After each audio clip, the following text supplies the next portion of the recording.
আসসালামু আলাইকুম এভরিওয়ান, আমি অদিতি। সবাইকে আমন্ত্রণ জানাচ্ছি আবার নতুন আরেকটা ভ্লগে। তো আজকের ভ্লগ শুরু করছি একদম সকাল সকাল থেকে। যেহেতু অসুস্থ ছিলাম, রান্নাঘরের অবস্থা একদম 12টা বাজানো। আমার আম্মু নিজেই অসুস্থ, আর সে তো আর আমার মতো করে গুছিয়ে রাখতে পারবে না, কারণ এটা আমার জিনিস, আমি আমার মতো করেই করি। তো আজকে শরীরটা ভালো লাগছিল জন্য আমি ভাবলাম যে সব কিছু একটু ঠিকঠাক করে ফেলি, না হলে নিজের কাছেই কেমন যেন খুঁতখুত লাগে। তো এই তো আমার বিফোর আফটার ভিডিওস। রান্নাঘর মাশাআল্লাহ একদম চকচকা ফকফকা হয়ে গেছে। গত ভিডিওতে আমি যা বলেছিলাম যে আমি আরএফএলে গিয়েছিলাম, আমার কিছু স্পাইস জার লাগবে, তো ওগুলো তো নিয়েছি, সেই সাথে আরও কিছু হাবড় জাবড় নিয়েছি, সেগুলো আপনাদের সাথে এখানে আমি শেয়ার করছি। আর আজকের ভিডিওর টপিক বা টাইটেল বা থাম্বনেল দেখে হয়তো বা বুঝে গেছেন যে আজকের ভিডিওর ডিসকাশন কী নিয়ে হতে চলছে। তা আমাদের আশেপাশে অনেক মানুষই আছে যারা আমাদেরকে নিয়ে বেশ কনসার্ন, বিশেষ করে আমাকে নিয়ে, যে আমি শিক্ষিত হয়েও কেন বাসায় বসে আছি। I mean why I have become a home maker. আমি তো চাইলে জব করতে পারতাম। তো নানান কিছু, যে এখনও বাচ্চা কাচ্চা হয়নি, তো আমি কেন বাসায় বসে থাকি, আমি এই সুযোগটা কাজে লাগাতে পারি। তারপরে মেয়েদের জন্য সুইটেবল জব স্কুলের অথবা টিচিং, তো সো আমার হাজব্যান্ড নিজেও টিচিং প্রফেশনে আছে, তো আমি কেন অ্যাপ্লাই করছি না নিজের জন্য, আমি কেন বাসায় বসে থাকি, ব্লা ব্লা ব্লা, এমন অনেক কোয়েশ্চেন থাকে অনেকের। তো চেষ্টা করব আজকে সেই সব প্রশ্নের উত্তর দেওয়ার, যে why I have become a home maker. অনেকে আবার এটা নিয়েও কনসার্ন থাকেন যে যেহেতু আমি কিছু করি না, তাহলে আমার সমস্ত খরচ আমার হাজব্যান্ডকেই বহন করতে হয়, এবং হাজব্যান্ডের কাছে চাওয়াটা সম্ভবত কিছু মানুষের কাছে এটা ইগোর একটা ব্যাপার, যে হাজব্যান্ডের কাছে নিজের হাত খরচের টাকা চেয়ে নিতে হয়। তো আমি চাইলে নিজেই আর্ন করতে পারি। হাজব্যান্ডের টাকা বা হাজব্যান্ড দিচ্ছেন সেটা আলাদা কথা, কিন্তু নিজের টাকার ব্যাপার স্যাপারই আলাদা, নিজের টাকা সম্পূর্ণ নিজের। এই ধরনের অনেক কথাই আমাকে শুনতে হয়েছে। তো আমি বলবো যে সবচেয়ে প্রথমে আমি আমার সংসারকে অনেক ভালোবাসি। আমার কাছে আমি যখন ছোট ছিলাম তখন থাকে না কারো কারো যে বড় হয়ে আমি এটা হব ওটা হব, আমার এই টাইপের গোল কখনোই ছিল না যে আমি বড় হয়ে এই হব সেই হব। খুব বড় বড় স্বপ্ন তো আমার কখনোই ছিল না। আমি হচ্ছি সবসময় ফ্লোতে চলি। আমাকে আল্লাহ পাক যখন যেই সিচুয়েশনের মধ্যে দিয়ে নিয়ে যান, আমি ওটাকে এক্সপিরিয়েন্স করতে বেশি স্বাচ্ছন্দ্য বোধ করি, খুব বড় কিছু পরিকল্পনা করে রাখার চাইতে। তো যখন আমার বিয়ে হয়ে গেল, তো বিয়ের পরে আমি খুব বেশি দিন ইনলসদের সাথে থাকিনি, 7 মাসের মতো ছিলাম, কারণ আমাদের বাসার কাজ চলছিল। তো 7 মাসের মধ্যে আমাদের বাসা কমপ্লিট হয়ে যাওয়াতে আমরা আমাদের আলাদা বাসাতে শিফট হয়ে যাই। তো ওখানে ওঠার পরে আমার হাজব্যান্ডের প্রতি আমার যেই ভালোবাসাটা, আমার শ্রদ্ধা, তারপর যখন নিজের সংসার হলো আলাদাভাবে, তখন অন্যরকম একটা ফিলিংস কাজ করা শুরু করে দিল, যে আমার হাজব্যান্ডের জীবনের প্রথম একটা বাসা, সে তার নিজের যত সঞ্চয় ছিল সব এই বাসাটার মধ্যে দিয়ে সে একটা বাসা তৈরি করেছে আমার জন্য, তার জন্য, আমাদের জন্য, আমাদের ইনশাল্লাহ যে সন্তান আসবে তাদের জন্য। তো ওই জিনিসগুলো আমাকে খুব বেশি ভাবিয়েছে। আর আমার কাছে মনে হয় না যে আমার হাজব্যান্ডেরটা আমি দেখছি বা এই সেই। বিয়ের পরে আসলে হাজব্যান্ড ওয়াইফের মধ্যে আলাদা কিছু থাকে না, যা হাজব্যান্ডের তাই আপনার, যা আপনার তাই আপনার হাজব্যান্ডের। আর এভাবেই কিন্তু বন্ডিংটা আরও বেশি স্ট্রং হয়, আমি যেটা ফিল করি।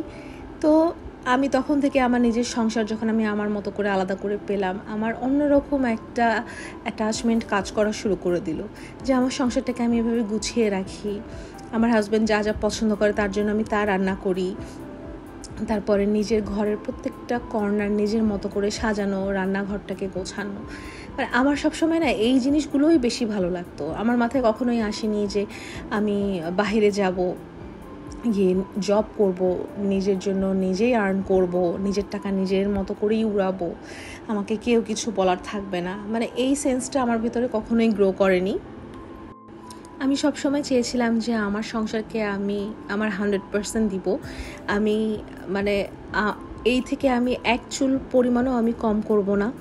কারণ আমি দেখেছি যারা ওয়ার্কিং ওমেন তাদের অনেক কষ্ট হয়, যেমন ঘর সামলাতে হয়, বাহিরও সামলাতে হয়।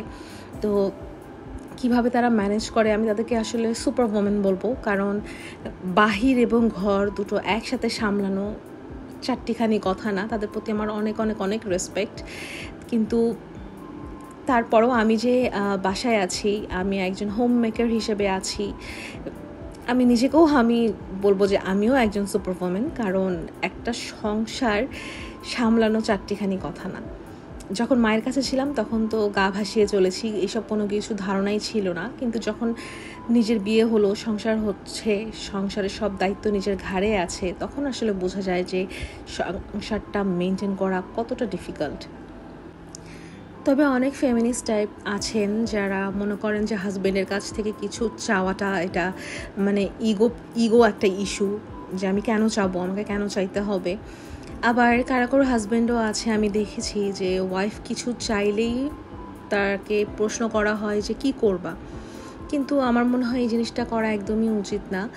একজন ওয়াইফ আপনার বাসাতে আছে, আপনার সংসারটা দেখে রাখছে, আপনার সন্তানকে দেখে রাখছে, আপনার সংসারের A to Z সে করছে।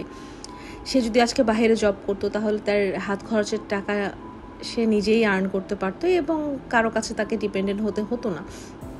তো আপনার ওয়াইফকে তার হাত খরচের টাকা দেওয়া এটা হচ্ছে আপনার ফরজ, আর এটা আপনার ওয়াইফের হক।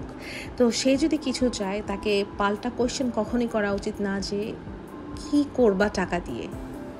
আমার মনে হয় হাজব্যান্ডের কাছ থেকে এই ধরনের কথা শোনারও একটাই কারণ যে আমাকে বলা যে আমি আমার হাত খরচের টাকার জন্য আমাকে আমার হাজব্যান্ডের উপরে ডিপেন্ড হতে হচ্ছে। জানি না যার যা স্টোরি, সে তার পার্সোনাল লাইফে কি এক্সপিরিয়েন্স করেছে যার জন্য সে আমাকে এই ধরনের কথা বলেছিলেন।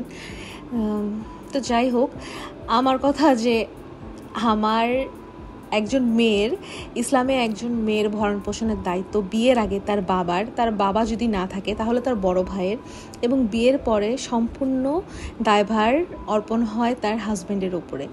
তো এটা আমার হক এবং আমার হাজব্যান্ড আমার এই হক আদায় করতে বাধ্য। আর যদি আপনাদের মধ্যে বন্ডিং অন্যরকম হয়, ভালোবাসা অন্যরকম হয়, তাহলে তো কোনো কথাই নেই। তবে সত্যিকার কথা বলি, আমি আমার হাজব্যান্ডের কাছে কিছু চাই না, আমি নিয়ে নেই। কারণ আমি জানি টাকা কোথায় থাকে, সো আমার যা দরকার তা আমি নিয়ে নিই। আমি একবার একটা কথা শুনেছিলাম, যে কথাটা আমার কাছে প্রচুর ভালো লেগেছিল, একদম আমার মনে গেঁথে গিয়েছিল। কথাটা ছিল এমন যে স্ত্রী যদি কিপটামি করে তাহলে স্বামী রাজা হয়ে যান, আর স্বামী যদি কিপটামি করেন তাহলে স্ত্রী কাঙাল হয়ে যান। কথাটার গভীরতা কিন্তু অনেক, একবার যদি ভালো মতো ভেবে দেখেন। তবে আমি আমার জীবনে সব কিছুর জন্য অনেক গ্রেটফুল আল্লাহ পাকের কাছে, তারপর আমার স্বামীর কাছে। কারণ অনেক হাজব্যান্ড আছে যারা তাদের স্ত্রীকে লিটারালি পুশ করেন যে বাইরে গিয়ে তোমাকে জব করতে হবে, কারণ আমার পক্ষে একা তোমার ভরণ পোষণের দায়িত্ব নেওয়া সম্ভব না, সো তোমাকে নিজেও সংসারে কন্ট্রিবিউট করতে হবে। এমন অনেক কথা অনেক হাজব্যান্ডরা বলে থাকেন। কিন্তু আমার হাজব্যান্ড আলহামদুলিল্লাহ আমাকে এই ধরনের কথা আজ পর্যন্ত কখনোই বলেননি। এবং বাহিরের দুনিয়াটা সম্পূর্ণ আলাদা, বিশেষ করে একটা মেয়ে মানুষের জন্য বাহিরের দুনিয়াটা অনেক কঠিন। একজন পুরুষ যতটা স্বাভাবিকভাবে, যতটা সুন্দরভাবে বাহিরে চলাফেরা করতে পারেন, একজন মেয়ে মানুষ কিন্তু সেটা কখনোই পারেন না। প্রতিনিয়ত তাদেরকে নানা ধরনের বাধা সম্মুখীন হতেই হয়, সেটা যে কোনো দিক থেকেই হোক না কেন।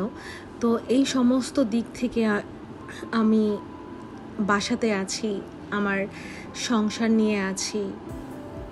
আমি আমার হাজব্যান্ডের প্রতি অনেক গ্রেটফুল যে সে আমাকে কখনো এই ধরনের জোর করেনি যে না তোমাকেও বাইরে যেতে হবে, তোমাকেও আর্ন করতে হবে, তোমাকেও সংসারে কন্ট্রিবিউট করতে হবে। তো আমি এই জিনিসটা না, আমি প্রত্যেকটা জিনিসের জন্যই আসলে আমার হাজব্যান্ডের প্রতি আমি অনেক বেশি গ্রেটফুল। আর এমনিতে আমার একটু রাগ বেশি, তো মানে পরের চাকরি আমার দ্বারা হবে না। বস যদি কখনো আমাকে একটু বকাঝকা করবে তাহলে তো আমি মুখের উপর মানে রেজিগনেশন লেটার মেরে দিয়ে আমি বাসায় চলে আসব। তো এই সমস্ত দিক দিয়ে চিন্তা করে আমি আসলে যে বাসায় আছি অ্যাজ আ হোম মেকার, আমি বলবো আমি অনেক ভালো আছি। অ্যাটলিস্ট আমাকে এখানে কেউ বকাবকি করার নেই, আমি নিজের মতো যা মন চায় তা করি, আমাকে কেউ বলার নাই। আমার নিজের সংসার, আমি নিজের ইচ্ছা মতো সব কিছু করি, আমি এখানকার বস, আমি সব কিছু। আমি মাঝে মধ্যে আমার হাজব্যান্ডের সাথে দুষ্টুমি করে বলি যে কী লাভ তোমার এত বড় বড় ডিগ্রির, এত বড় পোস্টের, তো বাসায় আসে তো আমারই ঝাড়ি খাও, আমার কথাতেই উঠো বসো, কারণ সংসার আমার, আমি যেভাবে সব বলবো সেভাবেই সব কিছু হবে, তো কী লাভ হলো? তো সে খুব হাসে। তো আমি বলি যে তোমাকে অনেকেই সার করে, তুমি অনেকেরই বস, কিন্তু কী লাভ, বাসায় আসার পর তো আমিই তোমার বস। যাই হোক, ওটা তো দুষ্টুমি ছিল, কিন্তু মানে moral of the story is আমি ফ্রিডম পছন্দ করি। আমার মানে বাহিরে গিয়ে কাজ করা আবার বাসায় এসে সংসার দেখা, এই দুটা জিনিস একত্রে করা আমার দ্বারা সম্ভব না। কারণ সবচেয়ে বড় বিষয় হচ্ছে আমি আমার সংসারের প্রতি আমার ভালোবাসা, আমার স্বামীর প্রতি আমার ভালোবাসা, প্লাস আমার নিজের প্রতি আমার নিজের ভালোবাসা, কারণ আমি আমার ফ্রিডমকে অনেক বেশি ভালোবাসি। আমি কারো আন্ডারে কখনো মানে থাকতে পছন্দ করি না। তো এখানে আমার সংসার, আমি আমার নিজের মতো করে সব কিছু করতে পারছি, আমার হুকুম মতে সব কিছু এখানে হচ্ছে, যেটা আমি খুব ভালো মতো এনজয় করি। আর টাকার জন্য হাজব্যান্ডের কাছে আমাকে একদমই চাওয়া করতে হয় না, কারণ আমি জানি টাকা পয়সা কই থাকে। সো আমার যা দরকার আমি আমার প্রয়োজন মতো ওখান থেকে নিয়ে নিই। তো যারা আমার বাসায় থাকা নিয়ে আসলে একটু বেশি কনসার্ন ছিলেন, আশা করি তারা তাদের প্রশ্নের সকল উত্তর পেয়ে গেছেন। তো এনিওয়েজ, এই ছিল আমার আজকের ব্লগ। যদি ভালো লাগে অবশ্যই like, comment, share and subscribe করতে ভুলবেন না। দেখা হবে নতুন আরেকটা ব্লগে ইনশাআল্লাহ। টিল দেন, টেক কেয়ার, আল্লাহ হাফিজ।